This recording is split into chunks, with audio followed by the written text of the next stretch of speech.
absolutely. Cool. Well, let me hop into asking you some questions. Okay, great. I'm super excited to chat because I love the C program. Looking forward to the 3rd season coming up.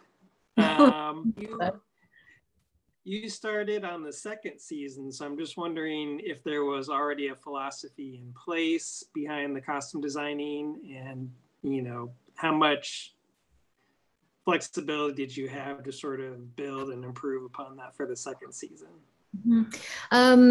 There was a philosophy. I mean, there was a base philosophy, obviously, in terms of what it is we were producing, and for the characters, in terms of you couldn't see the things, the items, but you were able to hear them or smell them. I'm sorry, I'm just turning off my phone here.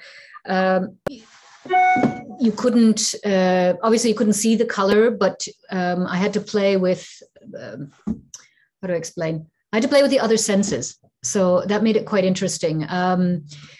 What was interesting, because when you crested the hill in the very last episode, you saw a new town, a new city, an urban environment. So it was fun because I could really go in and explore and very much create from scratch that urban environment. So it was fantastical in that sense.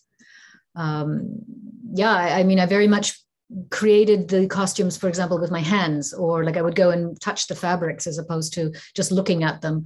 I would take objects and see, did they have a sound, and then apply them into the costuming where I could. Cool. Yeah, it seems like there's a lot of sort of found object costuming, based on what's in the environment. Mm-hmm. Yeah, it was, I had pretty much, they pretty much let me sort of run with it. I would propose after we had our meetings, of course, I would propose these ideas, or we would just make little baby mock-ups in half scale. And, once the idea was sort of thought through, then they just said, okay, go for it. And then we built them in full scale, and fittings happened, and it was all good.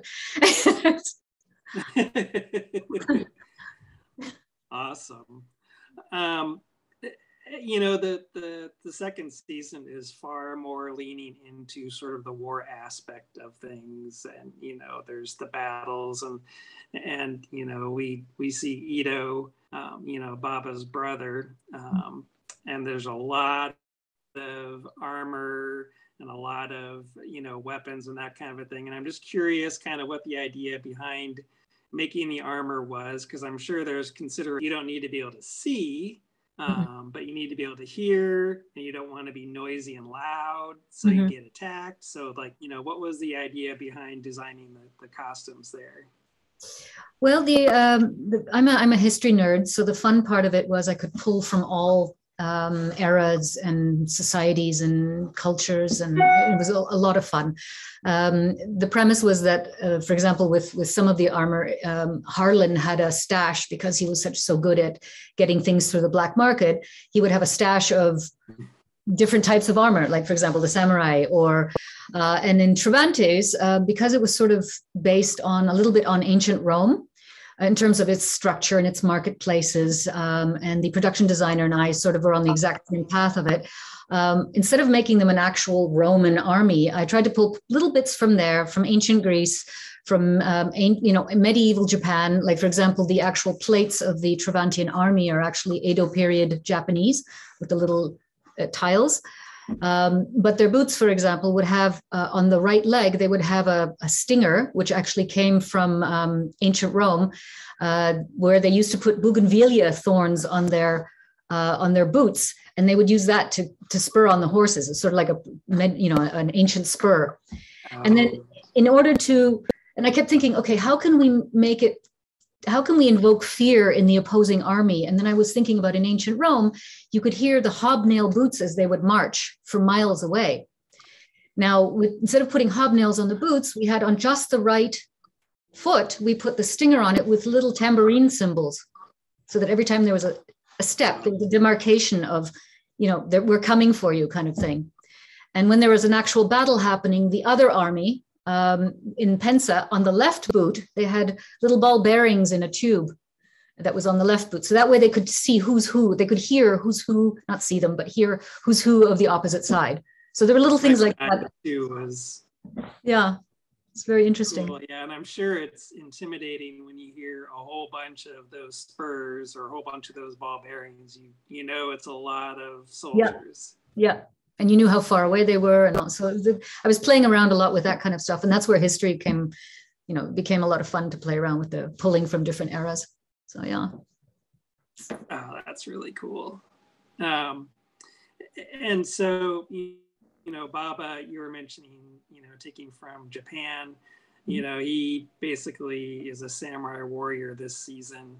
You know, where did that come from, and what was it behind that decision to make? You know, he's the main character, so you know, a samurai warrior. Yeah, well, again, in Harlan's stash, he found this full set of armor, and with you know, pieces of armor from all throughout time, because we're trying to think of what were things that didn't disintegrate in 600 years, and that would be something like that. Because I actually had a 17th century Japanese chest plate that I found on eBay that I bought, and it was made out of metal that was enameled. So I purchased that and used that as the inspiration for his army. And when I showed it to him in the fitting, he's like, I've always wanted to be a samurai. And I said, okay, great, let's be samurai. So, and the studio was fine with it. You know, Anders and Jonathan Tropper were fine with it. And yeah, so we built on that, and we incorporated his favorite color, which are sort of mauves and pinks. So he was a pink samurai, essentially. And, you know, we had the little bit of gilding on it. Yeah, and it was great. And also the kimono and hakama, the trousers, they're very easy to fight in because they're so roomy. So he really liked that idea. So that's how we happened upon that. Yeah. Oh, that's cool. And how much say do the actors get in terms of their costumes? You know, him having played that character for an entire season already, you know, and then coming into the second season, you know, what's that like? Well, when I'm meeting actors for the first time, typically the very first meeting there's no fitting really that's happening. It's a measuring, and it's a discussion about where they see their character going. And especially someone who's already worked with that character for the whole season. They've been crafting that personality of that person that they're inhabiting on the screen for a while now. And then given with the new scripts, we'd have a discussion and see where they want to go with their arc. And depending on the psychology of what's happening to them, like, for example, prime example of Queen Kane, I use a lot of color saturation where we go in and out. And predominantly with her, I use the color of dried blood, which is sort of a brown red. And at the very end of season 2, you can see that the color looks like that blood has been washed out of something because she's shackled to the bed. So she's still bloodthirsty, but she has no power left. She's desaturated. So that's kind of how I play with it. And there's lots of discussions with that because often they bring in different aspects that I didn't think of. Like, for example, Christian, who plays Tamakti Jun, had a very sort of Shaolin monk, you know, silent warrior, keeps to himself kind of psychology for his character. And so I tried to incorporate that in his clothing. So it was, you know, that's sort of, it's not how much say, it's more of its collaboration, which is what's really great. Right. Yeah, I think I saw something about he's got money, his armor. Mm-hmm. Well, they're there's this one armor that is a dress armor that he shows up in, and there are rings, and that's sort of, that is sort of a throw. The inspiration for that is sort of the mandala, and it's also the rings of water, because water is very silent, and water is the only thing that also will erode steel. So it's these are echoes, because he cast stones into his pond of life, let's say, and now he has to deal with all the reverberations of all the people he murdered and his guilt, and so that's where the ring armor comes from. So. Oh, I like it. That symbolism is awesome. Okay. Yeah. You know, C is a very tribal show. Mm-hmm. You know, we spent a lot of the first season like learning about, you know, the different tribes.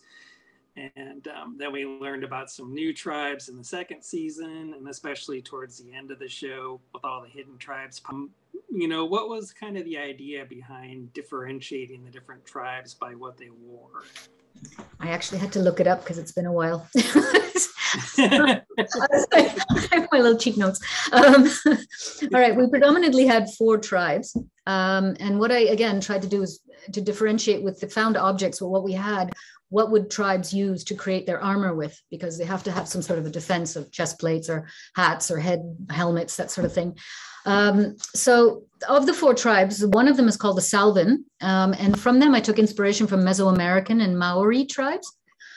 Specifically with the headgear, because there's a lot of large half-moon headdresses, which that one particular tribe had. We didn't create them necessarily out of metal, but they would have been created out of horns or whatever that they could have on hand. There was another tribe called the Yelis, which was sort of medieval, Middle Eastern Dacian, which is sort of lots of cloths and wraps and big sort of chest plates that were octagonal but not symmetrical, because in that world it's, you cannot see. We had a Rayen tribe, which I sort of based on North American indigenous, and we had created chest plates, and using, again, found objects, we had the spools of thread, and we wove those in with leather strapping and created chest plates with that. And also big feather headdresses. Well, not big ones, but we had feather objects in it. And then the last one were the Valiers, of which we saw inside their hut where Baba and they went to visit. And they were the tree people. And those were based on sort of in Bulgarian and Norsemen, Bulgarian pagan tribes, where they used a lot of straw, which also, weirdly enough, in Japan, they use that, they created straw snow coats, I want to say, for when they go hunting in the mountains. So it's kind of a mishmash of all whatever they had on hand. Although you could take out the Valier tribe with a couple of matches, really, but it is a story because it was all woven straw. We were joking about that. Leave the matches at home.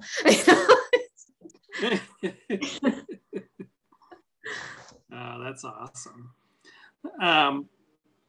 So you kind of touched on it a little bit, but since you can't see, there's not really much color, but yet you can't really have everything be like super drab and gray and all that. So kind of what role does color play into the costuming for this season?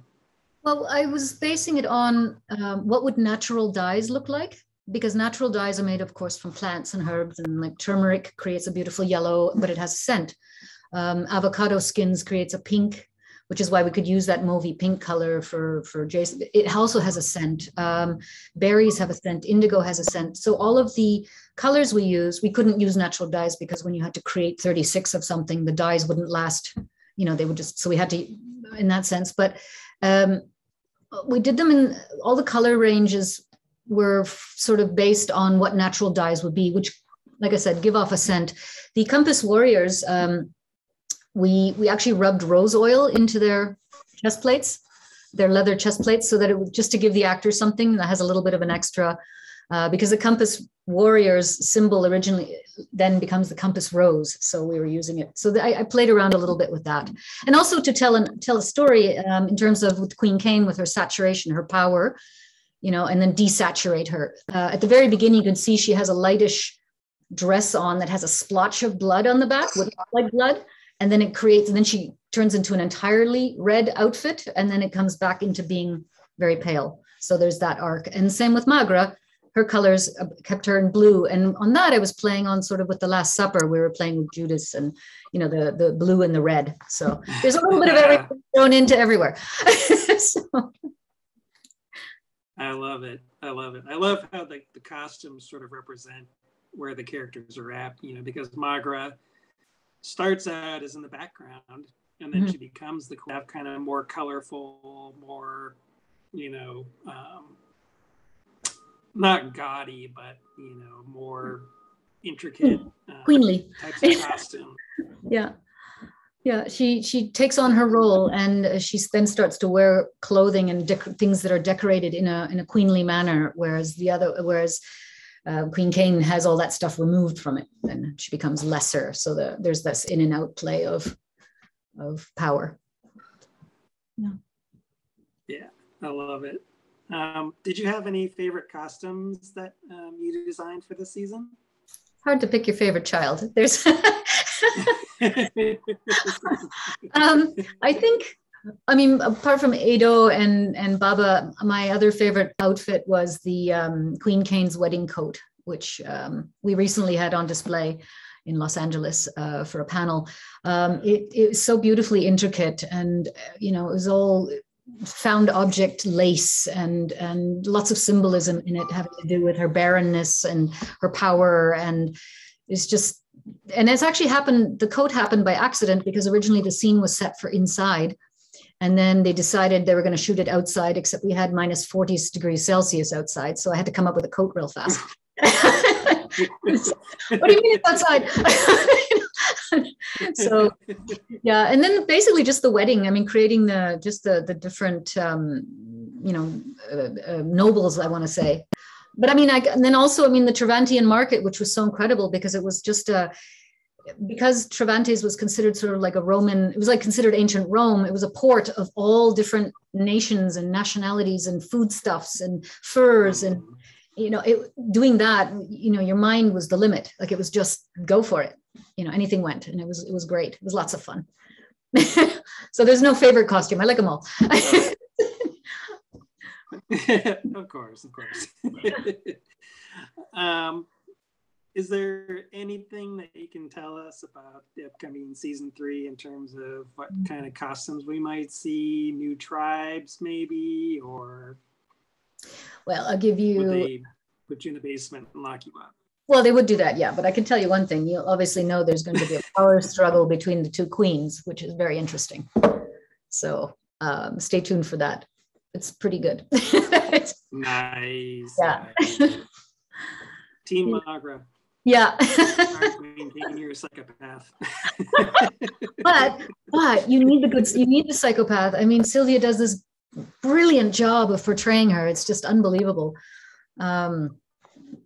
Yeah, I mean, I had a lot of fun with her character. It's it's. Oh yeah. I can't say more. Sorry. Yeah, no. And then what other projects do you have coming up? What are you working on right now? Well, it just finished about 2 weeks ago. Gotham Knights. It's a pilot for CW, which I just found out is going to series. So congratulations to them. And it's yay. Yeah, it's the story of post Bruce Wayne. I want to say we find him dead, and it's the children. So it's a different spin on it, which is nice, which is fun. So yeah, we just literally finished it. So. Oh, cool. So that's DC superheroes. How much inspiration on the costuming do you take from the comics, and how much leeway do you have? The fans are pretty, I know. excitable about sticking to canon, when it comes to superhero costume. Yeah, because we're going, I mean, obviously, because it's already a created entity, there are new characters brought in. And because it's more of a youthful spin on it, it's a little bit different, but still we're in with the same, I mean, Batman doesn't change, obviously. So, but, a little bit of inspiration and difference for the other characters, which is good. And then, we get to develop his son's look. So that's fun. You get to be a little more playful because it's teenagers. Yeah, they're high schoolers, so it's fun. Cool. Yeah. Anything else you have going on? No, not right now. Like I said, it was just a couple of weeks ago. I'm just learning to sleep again more than 4 or 5 hours a night. So pilots are a little hairy. Yeah, I'm sure. Yeah. Cool. Well, one last question for you. Mm-hmm.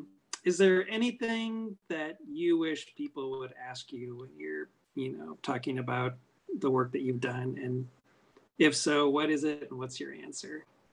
My goodness. I mean, I love speaking about the psychology and the inspirations of all the costumes, and you've pretty much asked me those things. So, and I love speaking about that part of it, because a costume is never just clothes you throw on someone. It's layered, and it's like an onion skin that you peel away, and you have a micro nanosecond to figure out someone's socioeconomic standing in society, and to play with that is, in terms, not play, but to create that and help create that with the characters is so much fun. And there's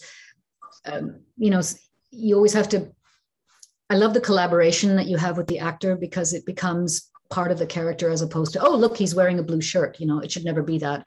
It should be just something that this character wears a blue shirt, that kind of thing. So it's, that part of it is so much fun. And yeah, that's the part that's not spoken about enough, I think, is that process, because it's very involved, and it's actually, for me, the best part of it, and the research of all that stuff. So yeah. Oh, cool. Yeah, I love it. Yeah, you can tell a lot about somebody by what they wear. Mm-hmm. Yeah. And on TV, you only get that much time to like get it across right away. Like, oh, I think I have an idea about this character just based on how they look. Yeah. Clothes make the man sometimes, but they describe the man. Say, I prefer that phrase. So, yeah. Man, woman, awesome. Person. Yeah. The clothes make the person. Correct. Great. Well, thank you so much for taking time to chat with me today. I love talking about costuming, and I love talking about that show. It's a really interesting show, especially where there's no sight. Well, there's some sighted characters, but, and just how that gets interpreted through costuming. So really fascinating stuff. So thank you. Oh, thank you for having me. Lovely.